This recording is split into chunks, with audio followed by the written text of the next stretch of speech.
जय हिंद। आप सभी का स्वागत है आपके अपने चैनल प्रीवियस 24.7 पर।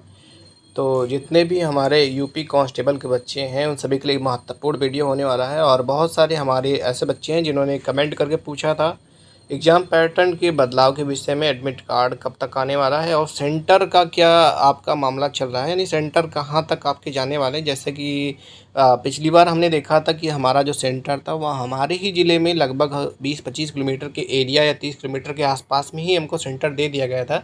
तो अब की बार में क्या परिवर्तन होने वाला, किस डेट से आपके एडमिट कार्ड जारी होने स्टार्ट हो जाएंगे, तो ये सारी की सारी जानकारी आपको देने का प्रयास किया जा रहा है। और जो जानकारियाँ हैं ऑथेंटिक है और कहीं न कहीं से आपको अज्ञात करके दी जा रही हैं। उससे पहले मैं आपको एक बात बता दूँ, अगर आप नए हैं तो प्लीज़ लाइक एंड सब्सक्राइब ज़रूर कर दीजिएगा।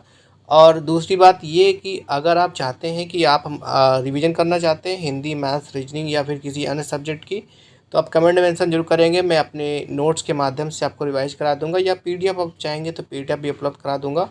और अभी हाल फिलहाल मैंने हिंदी का रिवीजन कराया था, ऑनलाइन ही लाइव कराया था। अगर आप देखना चाहें तो देख सकते हैं। बाकी अगर आप किसी भी सब्जेक्ट का चाहते हैं या दोबारा से रिवीजन चाहते हैं तो आप कमेंट मेंशन करेंगे तो बताएंगे। चलिए स्टार्ट करते हैं। सबसे पहले अगर हम बात करेंगे एग्ज़ाम पैटर्न के बदलाव के विषय में, देखिए अब की बार जो हम बात करेंगे तो देखिए एग्ज़ाम पैटर्न का थोड़ा सा बदलाव आपको ज़रूर देखने को मिलेगा। आप बिल्कुल भी ऐसा ना सोचें कि पिछली बार जिस तरीके से ढील दी गई थी वैसा कुछ होने वाला है। थोड़ा सा तो टाइट मामला रहेगा। सिलेबस की बात करेंगे तो अगर सिलेबस में किसी प्रकार का अगर परिवर्तन होता भी है तो वो केवल आपके लिए नहीं होगा, सभी बच्चों के लिए होगा। और हो सकता है कि कुछ एसएससी के कैंडिडेट्स भी इसमें अप्लाई किए हों, जैसे कि मैं खुद एसएससी की तैयारी करता हूँ।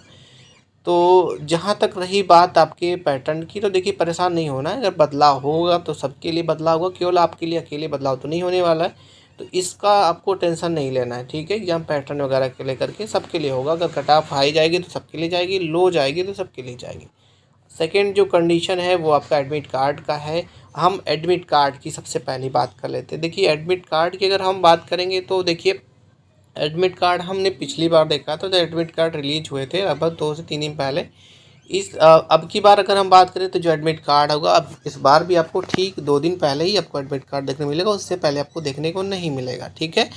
जहाँ तक जो अनुमान लगाया जा रहा है, जो सेंटर होगा आपका एग्ज़ाम, जो सेंटर होगा वो भी आपको उसी के साथ में लगभग 1 से 2 दिन पहले के आसपास में आपको देखने को मिल जाएगा।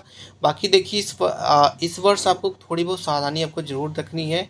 सावधानी का मतलब ये हुआ कि अगर आपके आसपास में कहीं पर भी आपको ऐसी कोई भी शंका होती है कि आपके आसपास में कहीं कुछ गड़बड़ी चल रही है तो प्लीज़ इसकी सूचना आप पुलिस विभाग को ज़रूर दीजिएगा।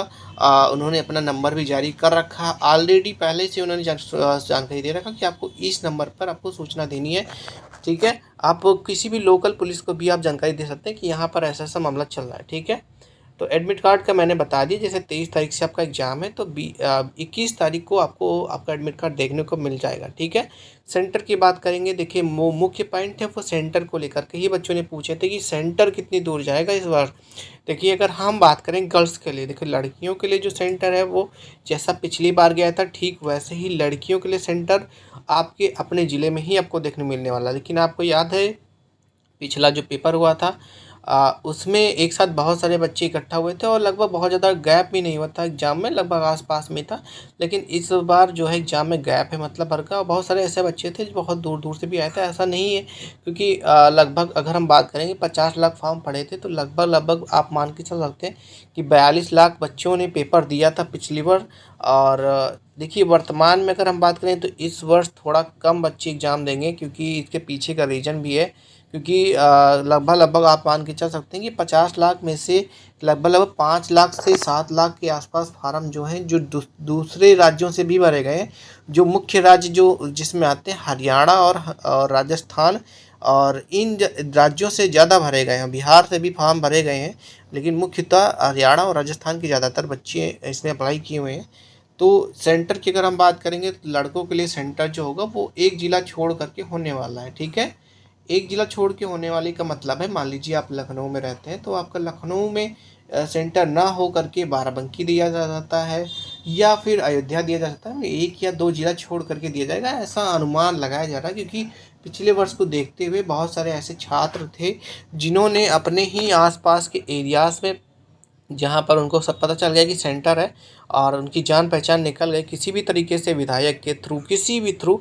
और बाकी तो आप जानते हैं कि जिसकी सिफारिश होती है तो वो कहीं न कहीं थोड़ा-सा आपसे कह सकते हो कि उसको वरीयता दी जाती है। और ज़ाहिर-सी बात है कि जो मध्यम वर्गीय परिवार हैं वो कहीं न कहीं पीछे रह जाते हैं, अगर जिनका सोर्स है भाई वो आगे निकल जाते हैं।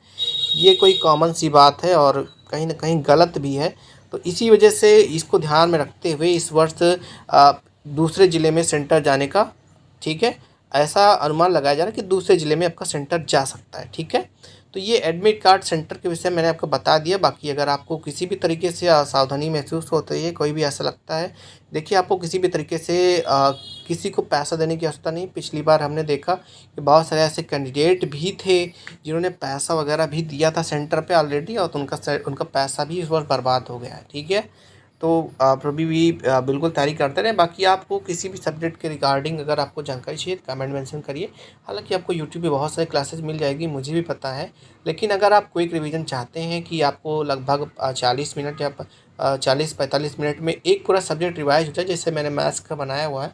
और अगर आप चाहेंगे तो आपको मैथ्स का पूरा रिवीजन, फार्मूला और जो भी मैंने कराया हुआ है, गगन सर के भी किए हुए हैं।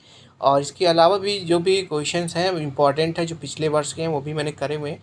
आप चाहेंगे तो आपको नोट दिखा दिए जाएँगे, समझाया भी जाएगा नोट्स के ज़रिए। हिंदी, मैथ्स, रीजनिंग जो भी आप सब्जेक्ट चाहेंगे उसको बता दिया जाएगा। बाकी अगर आप नए हैं तो आप लाइक एंड सब्सक्राइब ज़रूर करिएगा। बाकी आपकी इस वर्ष आपके एग्ज़ाम को रिलेटेड क्या राय है, कि आपको ऐसा कुछ लग रहा है कहीं पर भी असुविधा जैसा कि शायद इस बार कुछ हो सकता है? जहाँ तक अगर आप मेरी रिव्यू की बात करेंगे तो ऐसा लग रहा है कि इस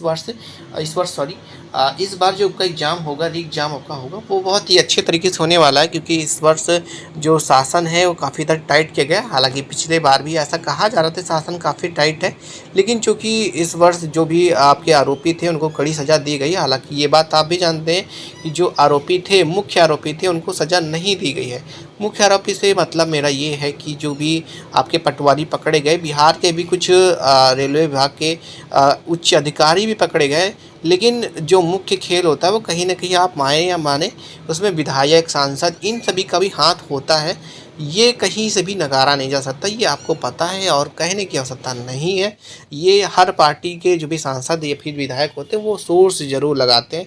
ये आम तौर पर अपने गाँव में या फिर कहीं पर भी देखते होंगे, जब भी कोई काम कराना होता है तो आप विधायक, सांसद के पास जाते हैं अगर आपके अच्छे रिश्ते हैं। अभी फ़िलहाल तो मेरे तो ऐसे इतने कुछ अच्छे रिश्ते हैं नहीं, क्योंकि बनते नहीं हैं, कि जो सांसद, विधायक वगैरह होते हैं उतना अच्छी काम मुझे, मेरी नज़र में तो, मेरे इलाके में तो नहीं कर रहे हैं।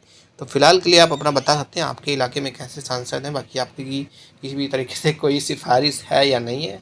और होगी भी तो प्लीज़ ऐसा कुछ करने की आवश्यकता नहीं है, क्योंकि इस वर्ष लग नहीं रहा है भाई। बाकी क्या होने वाला भविष्य में उसके विषय में हम सभी को ज्ञात नहीं है। बाकी अगर आप नए हैं तो प्लीज़ लाइक एंड सब्सक्राइब जरूर कर दीजिएगा। और मिलते हैं नेक्स्ट वीडियो में। बाकी आप अपनी रिव्यू जरूर दीजिएगा कि वीडियो कैसे लगी। मिलते हैं नेक्स्ट वीडियो में। थैंक यू सो मच, धन्यवाद।